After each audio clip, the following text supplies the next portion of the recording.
Der Herr sei mit euch. Und mit deinem Geist. Aus dem heiligen Evangelium nach Matthäus. Ehre sei dir, o Herr.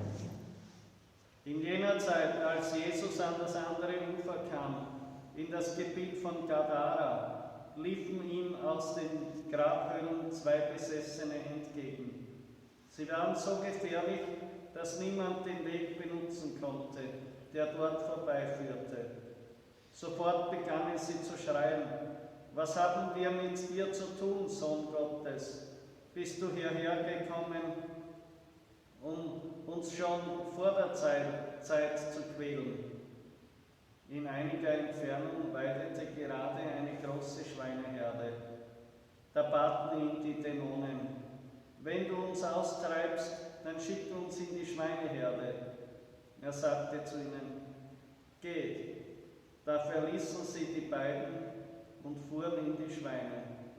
Und die ganze Herde stürzte sich den Abhang hinab in den See und kam um in den Fluten. Die Hirten flohen, liefen in die Stadt und erzählten dort alles, auch das, was mit den Besessenen geschehen war. Und die ganze Stadt zog zu Jesus hinaus. Als sie ihn trafen, baten sie ihn, ihr Gebiet zu verlassen. Evangelium unseres Herrn, Jesus Christus. Lob sei dir, Christus. Meine Lieben, wenn man auf Dauer in einer Wohnung lebt, in der das Schimmelpilz ist, dann wird man bald einmal krank werden. In der Lunge vor allem. Und wenn man in Sünde lebt, ohne beständig nach Umkehr zu trachten, dann nisten sich gewisse Verhaltensweisen und Sicherheiten ein, Vorgehensweisen, die nicht vom Herrn kommen und die letztlich Situationen hervorbringen, die das Ganze viel schlimmer machen. Hier das Volk um Gadara, sie haben Schweine gezüchtet. Das war eigentlich für gläubige Juden verboten, weil es ein unreines Tier ist. Und es war aber doch ein einträgliches Geschäft mit den Römern, die ja das Schweinefleisch gegessen haben. Und das war dann die zweite Sünde in den Augen der Juden, dass sie mit den Römern diesen Handel betrieben haben. Und diese falschen Kompromisse machen es dann, dass sich der Schimmelpilz der Seele festsetzt. Diese Dämonen, die hier präsent waren in den beiden Besessenen, die haben nicht mehr ausgetrieben werden können durch die Kraft des Glaubens. Die haben sich hier festsetzen können und sozusagen ihr kleines Reich aufbauen. So ist es auch, wenn die Gläubigen zu viele falsche Kompromisse eingehen, also eigentlich nicht bei zu vielen, sondern es fängt klein an, aber einmal manifestiert sich das dann so, dass es dann solche wirklich stark sichtbaren Zustände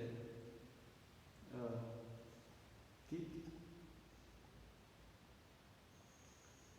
dann kommt es genau zu diesem Konflikt. Einerseits wird die Situation immer schlimmer, man kann dort gar nicht mehr hingehen. Gleichzeitig die Versklavung und die geistige Ankettung an die Sünde, an den Missstand, wird auch immer stärker,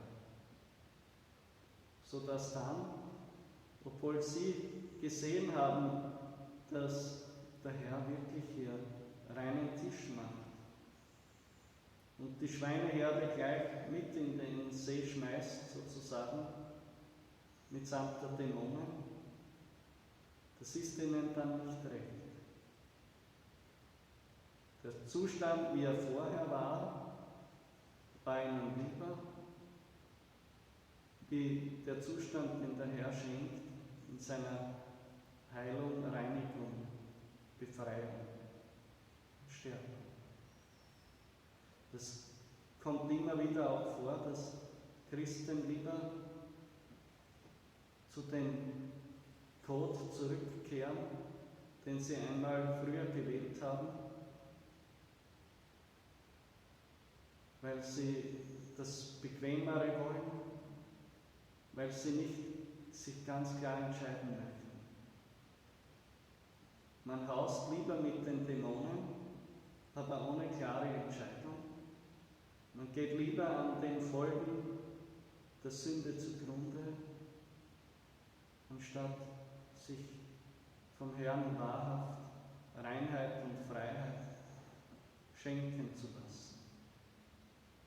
Es ist ja auch so, bei der Hagar, von der wir gehört haben in der Lesung, warum hat es den Ismael überhaupt gegeben? Die Sarai hat keinen Glauben gehabt. Und sie hat ihren Mann so lange sekiert, bis er nachgegeben hat und mit ihrer Sklavin ein Kind gezeugt hat. Als dann das Kind zur Welt gekommen ist, war ja das dann auch nicht recht. Und dann ist sozusagen der Abraham der Streitbaum zwischen den beiden Frauen geworden und im Zweifelsfall musste er dann wirklich die Sklavin mit ihrem Säugling in die Wüste schicken, um sie dort qualvoll zugrunde gehen zu lassen. Es war ganz klar, dass das passiert. Die Eifersucht, die Sünde, der Unglaube, der langsam sich immer fortschreitend sich entfaltet, haben letztlich zu solchen schlimmen Situationen geführt. Nun, Gott hat ihm versprochen, er wird auch auf den Ismael schauen. Er segnet auch ihn. Aber wie viele Wege, die völlig umsonst sind, wenn wir gleich von Anfang an glauben würden, klar und radikal, könnten wir uns ersparen. Und wie viel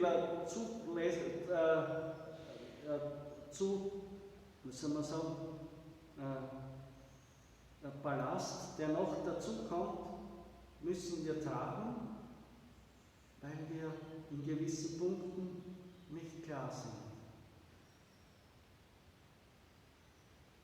Der Herr macht auch aus unseren ungeraden Zeilen gerade. Aber das kostet ihn. Und am Ende ist nie das dann, was es anders hätte sein können. Bitten wir die heiligen Märtyrer, die Gottesmutter, unseren heiligen Schutzengel, damit wir es verstehen, immer klarer auf den Wegen Gottes zu gehen, damit nicht, die er von uns möchte, damit nicht der Plan B immer oder der Plan C die Lösung sein muss, sondern der Plan A, wie Gott es eigentlich wollte, sich in uns verwirklicht. Amen. Vergelt's Gott.